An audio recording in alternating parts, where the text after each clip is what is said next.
Welcome to Talent and Business. This is the official Headhunter X podcast. Today's topic is how to quit a job. I hope you enjoy it.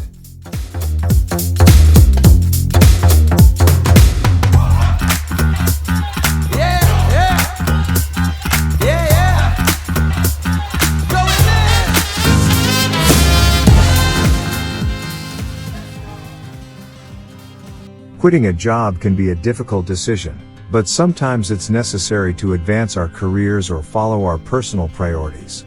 Regardless of your reasons for resigning, it's important to do so in a professional and respectful manner to maintain good relationships with your former coworkers, bosses, and supervisors. When resigning, you should make sure you plan properly to ensure a smooth transition and have a plan in mind for your next job or project. With these steps in mind, you can step down with confidence and focus on your future. We start.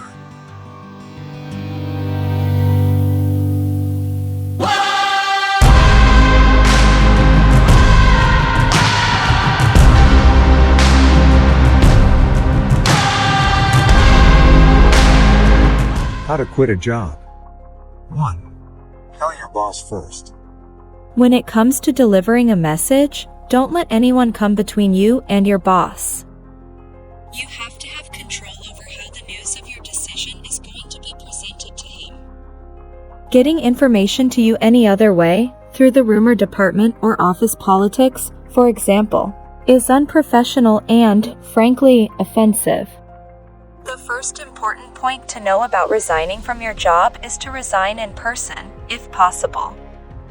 If meeting in person is not an option, arrange a call via video call or another video conferencing platform, or call your boss directly on their phone.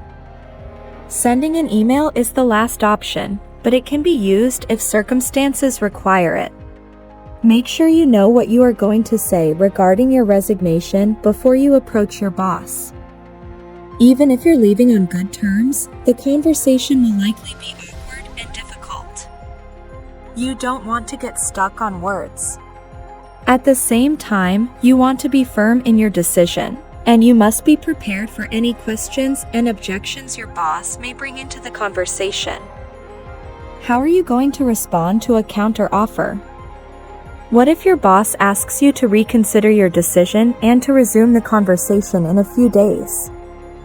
What if it gets emotional? It could happen, especially if you are a member of the team or have a very close relationship with it. Keep the meeting with your boss in a professional environment and, above all, do not fall into the need to vent about your new job.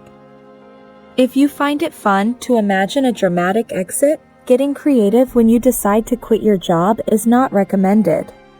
2. Put your resignation in writing. Even after you've talked to your boss about your resignation, it's not a bad idea to send them the information in writing as well. A letter of resignation ensures that there will be no confusion regarding the date you broke the news and the time of your departure. Many companies include a copy of your resignation letter in your HR folder as a final document. Your resignation letter should be short and include the following: the date of the last day of work. The standard notice time is not less than 2 weeks. If you're in a senior position or in special circumstances, such as an upcoming date for a large project, you should stick around a bit longer. However, some organizations, such as those that handle sensitive information, will walk the employee out the door from the moment they resign, rather than allow them to continue working. A brief explanation of why you are quitting. Don't just say, "I quit," when you are explaining why you are quitting your job.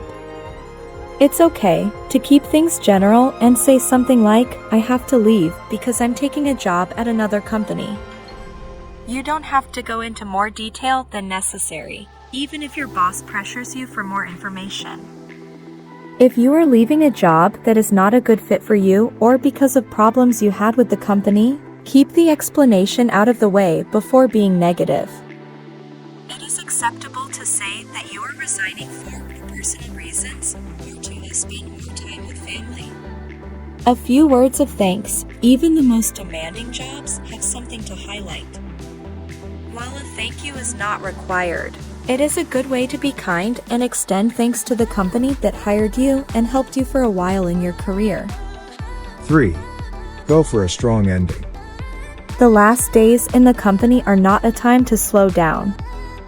Leave the room with a positive energy, sharing information with your colleagues regarding your projects and clients. Keep track of any processes that might be useful to those who come after you. 4. Knowing how to quit will make the process straightforward. Quitting your job with respect, even if your experience has not been completely positive, allows you to maintain relationships and take care of personal references. A good attitude will help you leave the door open to return to your current employer for a more attractive offer should it happen in the future. We hope you enjoyed this episode on how to quit a job.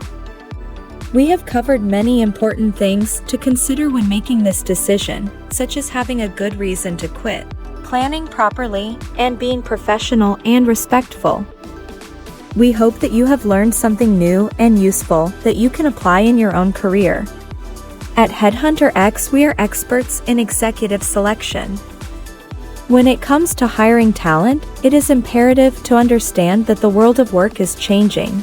Each search implies new challenges, and the strategy has to be creative and innovative. We know that it is not enough to simply identify professionals with experience. It is important to consider the values, organizational culture, skills, and technical knowledge of each person. Headhunter X Boutique Executive Search.